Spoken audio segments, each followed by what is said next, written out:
Welcome. We'll get started shortly. Before we begin, here's how to earn continuing professional education credit for attending this session. There are no polling questions or attendance checks.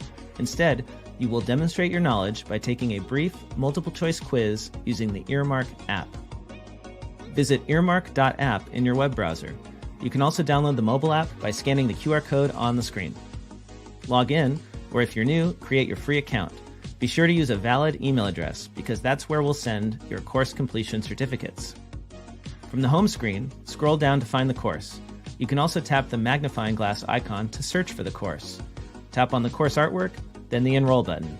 On the Course tab, you'll find the recording and quiz questions. Complete the quiz to earn your CPE certificate. It takes us a few days to create the course on the app, so if you are attending this session live, please wait a few days. We'll email you a link to the course when it is ready. If you have questions or need help, email us at support@earmarkcpe.com. And now, on to the event. Good morning and welcome to today's webinar, Mastering Client Relationships with Health Scores.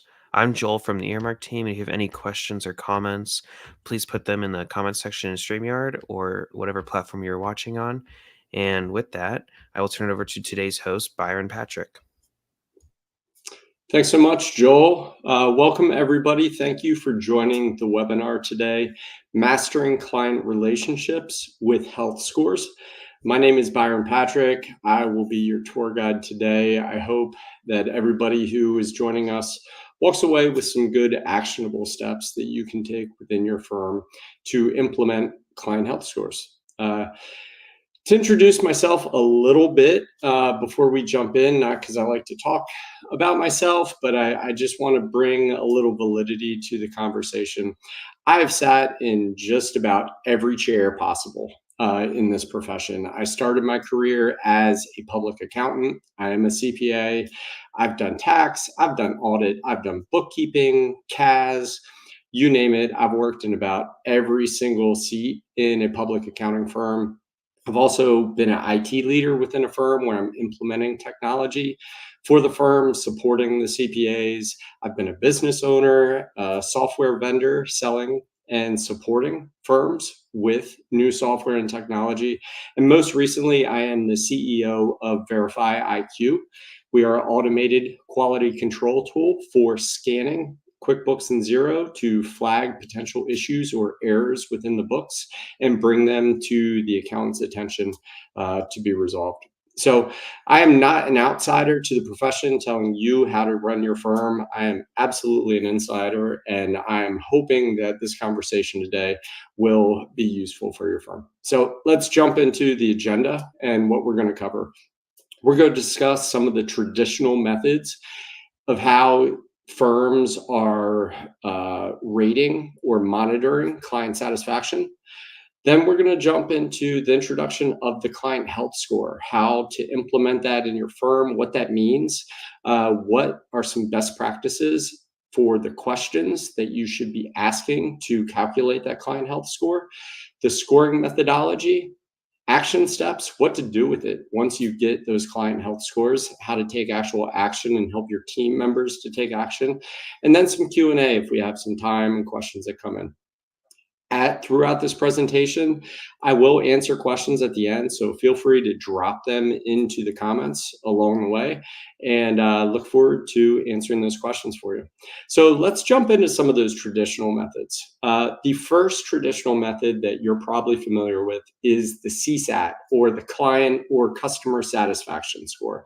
Typically, that's a 1 to 10 rating. Some people like to do 1 to 5. I personally prefer 1 to 10. It allows for a little more granularity. And if I was asking you a CSAT question for this webinar, I would ask you, how satisfied are you with the education provided in this webinar? And you would rate that based on a 1 to 10 scale. Now, probably many of you fall into the camp of, this could be the greatest webinar I've ever attended. You will never earn a 10 because there's always room for improvement, which means your ceiling is a 9 of what you are going to score for the absolute best presentation ever. There are also others who kind of pride themselves on being I am a really tough scorer when it comes to rating things. And, even if I've enjoyed this the most, I'm still going to be super critical, and probably the best you're ever going to get from me is a 7. So out of the gate, the customer satisfaction score can be very difficult to benchmark what those ratings are, because everybody kind of has their own way that they evaluate that 1 to 10 score. In addition, with the scale, oftentimes there will be additional questions. If you are implementing a client satisfaction survey, frankly, I recommend at least 1 or 2 of these questions as a follow-up. 1, why did you give this score? And 2, how can we improve the score? Which actually, I preferred that question the most. If you're going to do only 1 question, I would say, how can we improve the score just 1 point? So if you rated it a 7, how could we earn an 8 from you? That will give you some really great insights as to what would be helpful from that client's perspective. Again, these things are going to vary based on somebody's individual perspective, who they worked for or worked with in your firm. So it can be a little difficult to read the results, but this is probably one of the most popular ways that we've traditionally measured customer satisfaction. The next one is NPS, also known as Net Promoter Score. This is a really popular survey, especially from software companies or larger organizations that want to market a score to potential customers, potential investors, venture capitalists, and such. On that note, I'm not a big fan of NPS. I think it's a bit of a vanity metric, but there are a lot of people who are using it and implementing it. If I was going to survey you using NPS for this webinar, I would ask you, how likely are you to recommend this webinar to a colleague, friend, or family member? And you would rate that on a 1 to 10 scale. Now, NPS is a little weird in the way that it actually scores things, and it can result in a range of score from -100 to +100. We'll go through the calculations on the next slide, but it's going to be a 1 to 10 scale. Now, going back to our example earlier, that 1 to 10 scale, many of you, 9 is going to be the highest. So if you scored it a 9 because this was your favorite webinar on the planet, you would be considered a promoter. You're very likely to tell your friends and colleagues, I just attended the greatest webinar ever. You need to go join it too. So you are considered a promoter, and that is a point in favor of the NPS. Now, if you're one of those tough graders and you're like, hey, this was super great, but the best you're going to get out of me is an 8, you are actually considered a passive when it comes to calculating that Net Promoter Score. Being a passive means your score doesn't count. That vote of a 7 or an 8 does not count because you were considered to be passive when calculating the Net Promoter Score. Finally, anything less than a 6, so if you rated it a 5, you would be considered a detractor, and that actually removes points from the NPS score. So the NPS calculation can be a little bit wide of a range and a little bit of a wild west to figure out where you're going to land there. I do recommend, if you are using NPS, at least have 1 follow-up question. Why did you give this score? Again, you don't want to create too many questions where people aren't interested in actually responding to the survey. That's a whole nother issue we'll talk about a little bit later. But having that 1 follow-up question can at least give you some insight of how to improve that score. What usually happens is you find yourself with a lot of 8s with the NPS score for some reason, which doesn't really help your score, and you'll see why in a moment. So the NPS calculation is actually a percentage of promoters, the 9s and 10s, minus the percentage of detractors. The detractors, remember, are 6 or less. So those 7 and 8s aren't even used in that calculation. It's promoters minus detractors.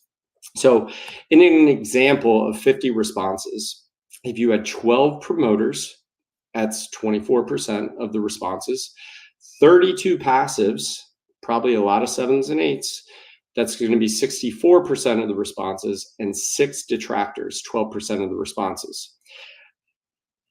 You can probably do the math in your head, but that is going to produce an NPS score of 12, 24% promoters minus 12% detractors. That's a score of 12. Now, remember, the range is -100 to +100. So generally speaking, if you were going to look at your organization and say, we scored a 12, you probably would feel like that's not really great. The reality is, we don't know until you've done it a few times and you have some benchmarks to figure out what is the score for your organization. Now, as I mentioned, one of the things that I really hate about NPS is 32 of the people, 64% of the responses do not have any impact on that score. So what you end up focusing on is, how do I get these passives to give me a 9 or a 10, which is really hard to do, to move people from an 8 to a 9, and even harder to move people from a 7 to an 8. But that's the only way to have any real material impact to that score, is by moving those passives. So the NPS score can be really difficult to get a good sense of how you are doing as an organization.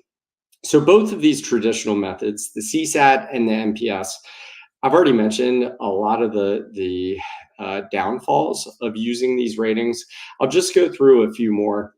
Inconsistent response rate. It is incredibly difficult to get people to respond to these surveys. You're probably going to have to incentivize them with gift cards, with special thank yous, put a lot of effort. And if you can get a 30% response rate, you're doing really good, which is really expensive to probably get to that 30%. It's also a really one-sided perspective, and that one-sided perspective is based on everybody's own individual value system. So you're getting the client's perspective. Some people, the value that they get is just the fact that you completed the work. Other people, the value they get is based on a very high degree or white glove service. Maybe other people, their value system is really low, and as long as you just showed up, they're going to score you really high. It's really difficult to know. So that one-sided perspective makes it hard to really do any analysis based on those scores and make good decisions based on them. That's also why it's difficult to benchmark. You are going to look at these scores, maybe you're measuring them quarterly, take a look at it, and you'll probably make some decisions about, hey, we need to change this aspect of how we deliver or present our deliverables to our clients, or any number of other changes. And then you're going to look next quarter to see if that had impact. If your score goes up or your score goes down, you're going to try to correlate it to those changes, when the reality is probably those changes have very little impact, and it just happens to be a different 30% of people with different value systems scored you differently. Also, these scores are really easy to manipulate. If you have bought a car recently, if you've had like HVAC service or something else like that, you have probably been asked at the end of that service or that interaction, they probably say to you, hey, if I have given you anything less than a 5-star, please let me know now so I can correct it, because you are going to receive a survey. And if I receive anything less than 5 stars, that reflects on me poorly, and I'm going to be impacted negatively. So I want to make sure that I've done everything I can to make it 5 stars. If you're anybody like me, I hear that, I'm like, you know what? Sam was really great to me. They did a good job taking care of me. Could they have done better? Probably, but I like them. I don't want them to be negative impacted, so I'm going to score a 5. That score has now been manipulated, and now the higher ups are looking at it and they're like, hey, Sam's killing it, when the reality is Sam is really just super friendly, and they've guilted me into giving them a 5. So these scores can be easily manipulated, and there's just a slew of other challenges that really don't reflect the health of your client relationships, which is why we're going to jump into talking about the client health score. So the client health score, this is an internal firm measurement that team members are actually scoring or answering questions every time you are delivering something to a client. So if you are a bookkeeping firm or a CAS firm, every month when you're completing the books, your team members are going to complete the client health score. If you're a tax or advisory or consulting, basically every time there's a deliverable, the team members who are performing that work should be completing the Q&A, the questions related to scoring, to creating the client health score. Generally speaking, it should be about 4 to 6 questions. You want it to be short. You want team members to not just answer the questions mindlessly. You want them to spend some time really thinking about them and really evaluate them. And the answers to the questions are very specifically defined. So it's not a scale of 1 to 10 where everybody is making their own evaluation of what is considered a 1, a 5, or a 10. The answers are very specific. That way it takes a lot of that kind of qualitative individual answering out of it. The 4 to 6 questions, I'm going to provide you some guidance on what I consider to be best practices for your organization. You can change it based on what are the things that you value most in a client relationship. So while these are questions that I recommend, you can adjust them based on what works best for your firm. So the first question, what is the status of this project's deliverable? So depending on where in the workflow these questions are being asked, you want to know if you are delivering to the client based on what the client is expecting. So something like the answers are going to look like services will be delivered on time and will be complete. That's the best score possible. Services will be delivered, however, it will be in draft form. So we're going to deliver, but there may be some outstanding lingering issues. Services will be completed, however, unable to deliver a final product. So basically, we're going to wrap up this month's work, but there were too many outstanding items to actually provide a final product. And then in the really bad deliverables would be services aren't going to be completed. We might be able to issue some form of draft of something. We don't really depend on it. Or services won't be completed at all, and there will just be not even a draft that is delivered.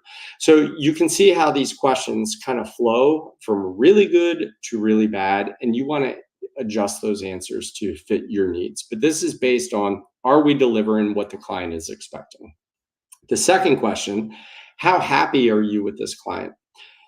How often do you actually ask your employees, your team members, how happy they are working with their clients? Our team's morale is really impacted by their happiness of working with the clients. So this is a great opportunity for us to ask, I love this client. I really like this client. Not my favorite, but I have no concerns. I don't enjoy working with this client. This client should be fired. Now, please note, just because somebody maybe says this client should be terminated, doesn't mean we're going to terminate them. We're going to talk a little bit about what to do based on the answers a little bit later. But this is a really great opportunity for the team members to voice their opinion of how they enjoy working with this client. The same coin, the opposite side, how happy do you think this client is working with us? Again, a lot of times, those of us maybe in leadership positions or manager positions don't have a really good sense or a temperature for how happy the client is working with us. And this is an opportunity for our team members who are closest to the client to voice their opinion as to what they believe the client's perspective is. They love us. They seem to really like us. They seem to tolerate us. They have regular complaints, or they're a serious churn risk. The answers to these questions can give the management team and leadership a really good idea of what might be going on and eliminate a lot of surprises that could occur throughout the client relationship. So remember, we're asking how happy the employee or the team member is, and then we are asking for their perspective of how happy they think the client is. Now, the fourth question has to do with the frequency of interaction with that client. When is the last time you had a meaningful interaction with this client? Again, depending on your firm might depend on what the answers and the value of those answers are. If you are a firm that considers yourself a white glove, premium service, high touch organization, then the answers are going to look like something like this week, this month, this quarter, in the last 6 months, or this year. And depending on what type of firm you are is going to depend on what the order of these answers. If you are a firm that's maybe a high volume scaling organization, the goal there is just to make sure we have the least touch but the highest deliverables. Then you might flip the answers to these questions. But again, it's going to be unique to your firm. If you are a high touch, high value firm, you're going to want to make sure that there are frequent touch points that are meaningful with the client to take action on. Now, I did mention it's 4 to 6 questions. You can absolutely put some bonus questions in there. 2 bonus questions that I've seen firms ask about. Are there any scope concerns? Is the client maybe asking for more services than what they're contracted for? This is a really good opportunity to create a sales conversation. So that could be a good question to add to your client health score. The second one is there a business going concern here? I've seen firms who have actually set up automations to pull financial information from all of their clients into a spreadsheet or a database of some sort, and they're trying to evaluate if there is some sort of going concern for their clients. Also, getting a sense from the team members who are working on those books could be really useful. So these are 2 questions that you could consider adding. I would stress, I already said it, but I want to stress again, don't make this too long. If you add too many questions when your team members are filling out this survey at the completion of work, they're just going to click, click, click, click, click, just get through it and be done with it. By keeping it concise, you're going to get meaningful answers that people are really going to spend time thinking about. So we mentioned this is a client health score, but so far, health score is really, we've just asked a bunch of questions, but it's not calculating to a score. So let's jump into how we actually calculate a score. So I recommend weighting these questions. For example, if you were to have 5 questions, you could rate them each weight them each at 20%, and that would be an even weighting of the questions across the board. However, based on your firm, maybe your firm, like your highest value is above all things. We want to make sure that we are delivering on time and completely. So you may rate that first question on deliverables at 40%. And then you are going to adjust the weighting for everything else accordingly so that you get to the 100%. You can do that based on what value system makes the most for your organization and calculating that overall score that's going to be on a scale of 1 to 100. And ultimately creating that question. This screenshot actually that you're looking at, this is how we present this within Verify IQ. So we actually have a client health score calculator and survey built into the tool. So that's why you can see how to create this here and then how to ultimately weigh the scoring based on your individual firm's preferences. Let's jump through a couple examples and actually see what those scores look like, and then we'll talk about how to take action on those scores when you see them in practice. So my first client, everybody's favorite client, Dunder Mifflin. We've completed the service. This is a monthly bookkeeping example. So I'm going to complete the survey. In this case, services will be completed, but only draft financials will be issued. So that probably means there's some outstanding stuff here that, maybe they'll get it to us later on. But generally speaking, we're in good shape because we've completed the services. How happy are you with this client?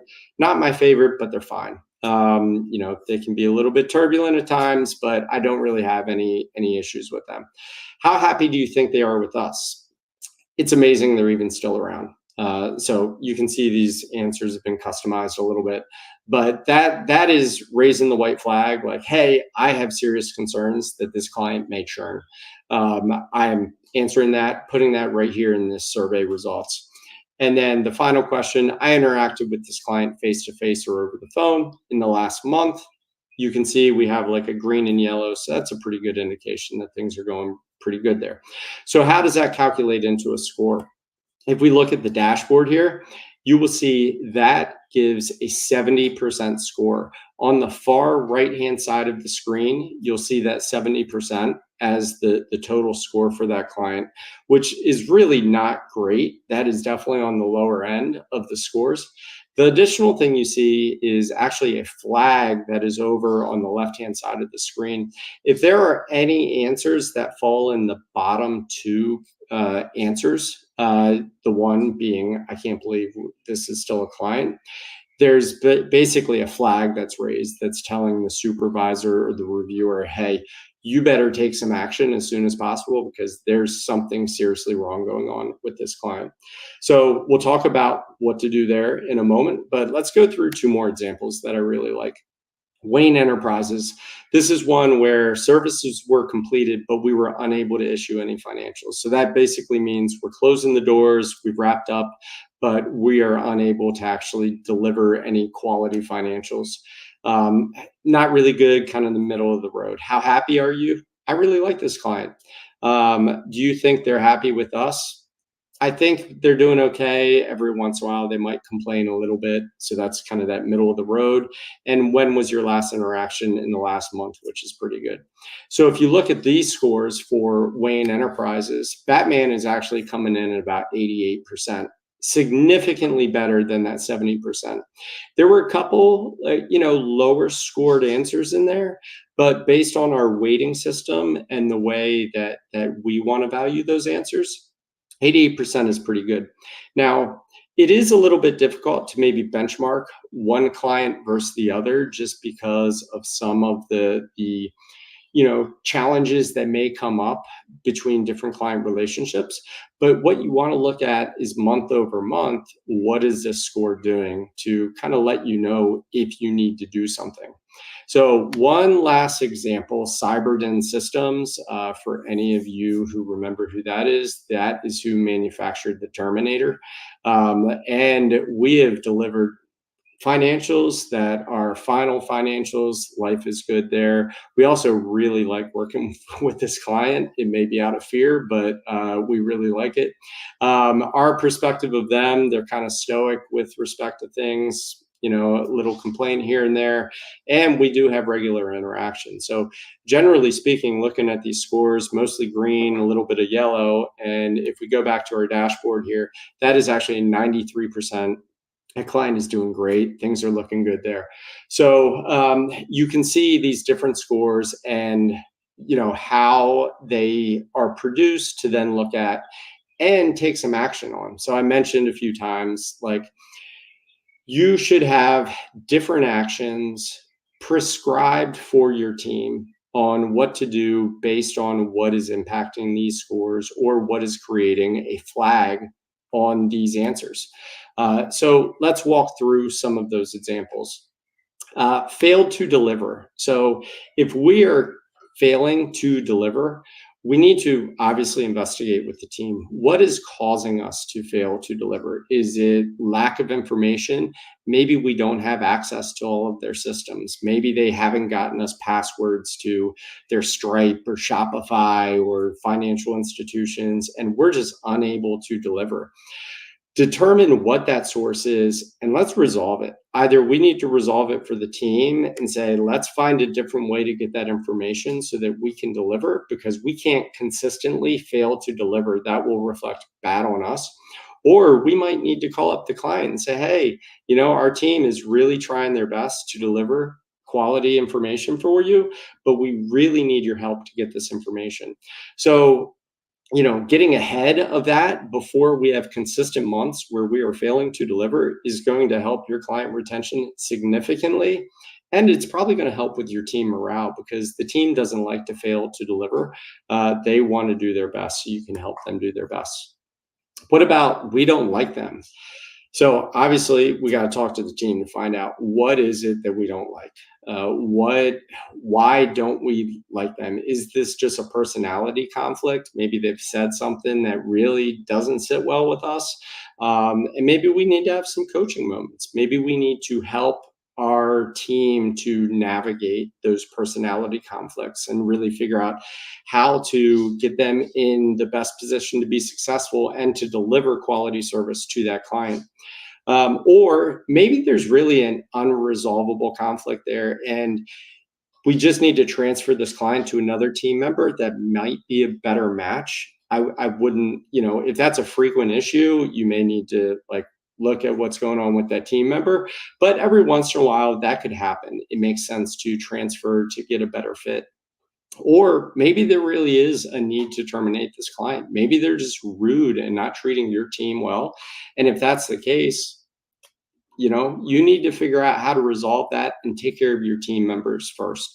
So this is something that oftentimes doesn't get boiled up to, supervisors or managers, because team members are just kind of gritting their teeth. They're going in every day and they're doing their work. But by giving them this opportunity to voice their concerns, you can take some action and really win a lot of points with your team. What if they don't like us? Again, all of this starts with debriefing with your team. Why do you think they don't like us? Are they complaining about our prices? Are they complaining about the way that we service them? What are these concerns? Or is it just kind of this gut that you have? Maybe all of their responses are very brief and kind of one-word responses. Figure out what that is, reach out to the client and contact them. Say, hey, team's concerned you might not be happy, want to check in, make sure things are going well. And then, based on where that conversation goes, make the appropriate adjustments to get ahead of that. This is oftentimes, I've seen it in firms, other businesses, so many times where a customer or a client terminates the contract or churns, and upper management is surprised. They're like, I thought everything was going great with Wayne Enterprises. And the team who is doing the work is like, yeah, no surprise. We saw that coming months ago. And that's a really frustrating scenario. So again, we are creating that avenue for a really constructive conversation and the opportunity for them to raise a flag if and when they see a concern. And finally, that lack of interaction. So, again, based on what you consider to be a meaningful interaction and what makes the most sense for your organization, you need to figure out, do we need to create some touch points with the team? Like, hey, these are things that you should be doing to create a meaningful interaction. Or do you need to reach out to the client to create that meaningful interaction? I did see one question actually come in as we were going through this regarding, what do you consider to be meaningful? And so I can tell you what I consider to be meaningful. I consider it to be more than just, here's your financials for the month, and they respond and say, thanks so much. That is not a meaningful interaction. That's just a brief exchange. Meaningful interaction would be something where maybe they actually ask questions, maybe they inquire more or ask for insights, actually create some engagement there. Or even if it's just a brief discussion about how things are going, or something that we know as accountants what material is. I would say a material interaction is the way that I would define that. And it needs to be based on, how you want your firm culture to be in your interaction with your clients, of what is considered to be meaningful. So, take the appropriate action, whether that's you or your team members, to, create those touch points of interaction and ensure that that is happening. Because in a scenario where you want to ensure that there is meaningful interaction, if months go by and you haven't had those touch points, you have no idea what is going on the other side of that relationship. They could be happy, they could be unhappy, they could be shopping. You have no idea. So this is a really good opportunity for you to get ahead of that. So I've kind of shared a lot of the benefits throughout this conversation, but I just want to reiterate, this is a consistent baseline with a clear scale. So you should have 100% results. Your team should be responsible for answering every one of these questions every single time they have a deliverable. And because you are defining the answers, not just giving it a 1 to 10 scale, it is clearly defined, which should make it some good information that you can kind of create some benchmarks around. This is great team empowerment. Your team now has a venue to give you feedback about whether or not they are happy with the client, whether or not they think the client is happy with you. You are now listening. It's not up to potentially just passing in the hall or being on that Zoom meeting and potentially like trying to find the right moment to let you know that a really big client may not be happy. This is happening frequently because it's every engagement, and that is really empowering to your team. And when you can back them up through action, that's really supportive and creates for really good team retention in addition to client retention. Identifying those coaching opportunities. I caution people to not use this as, you can use it to evaluate your team members, but don't go to your team. You're going to go to an individual and say, hey, your client health score this quarter averaged about 72%. Your next quarter's goal is to average about 80%. Guess what is going to happen? You are going to get 80% results because they're going to make sure the answers to all of those questions are one step above what they answered last quarter, whether that's the reality or not. Don't evaluate team members that way by giving them goals for the client health score. You can use it on the back end to identify places where you need to provide additional coaching or training based on the results that you are seeing, but don't do something to damage the integrity of the way in which they are answering those questions. So really great opportunity to identify those coaching and training opportunities with your team member. Less surprises and client retention. I've already mentioned it, but it's worth reinforcing. By getting ahead of these issues and communicating with your client, it is absolutely going to add to better client retention and less surprises of clients churning. Hopefully, the only clients that churned are the ones that you've actually decided to terminate. And there are no surprises for the clients that you didn't want to terminate. So a lot of really great benefits for client retention for client health score that I really encourage you to implement. As I mentioned, we have this built into Verify IQ. I've kind of given you the recipe of how to implement it in your organization. You can use whatever tools make the most sense for you, but just make sure that it's something that is really done consistently and dependably, and the entire team has been educated on how to do it properly. So that does bring us to the Q&A. I know there's been some questions that have come in. I've shared my contact information in here as well. If you are interested in Verify IQ, shoot me an email. You can definitely sign up online, but if you shoot me an email, I can absolutely get you some promotional codes to make it a good testing ground for you. And of course, Trinity and Lowrider would love for you to sign up as well. Joel, I saw some questions come in. If you don't mind kind of helping me navigate those. Awesome. Could you describe what would you define as meaningful interaction? So you nailed it, Jessica. Actually, this was the one that I jumped in. Depending on what your firm considers to be meaningful, I think is how you need to define that. And I really recommend having that conversation with your team members to explain to them what is meaningful and maybe even have some examples. A quick interaction might be all you need. But again, depending on your firm and the way that you like to work with your customers is going to depend on how you want to define meaningful. All right, we can wrap up with that one. Awesome. Responsiveness of deliverables and communications is a big factor. What are your thoughts on having a speed-related question? Oh, so that's interesting. I think, a speed-related question, I'm assuming your question is related to our speed of responsiveness. As I mentioned earlier in the presentation, I've sat in a lot of chairs. One of those chairs included running a help desk organization. And some of the metrics that we looked at in the help desk organization was how quickly was the first response to a question from a customer, and how quickly was full resolution.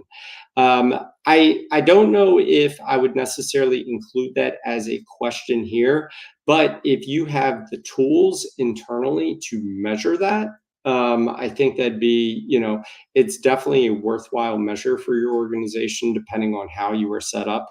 If that's something that you value highly, and you think that you could craft a question in a way that you'd be able to get a good answer that you can depend on, then it may be worth considering.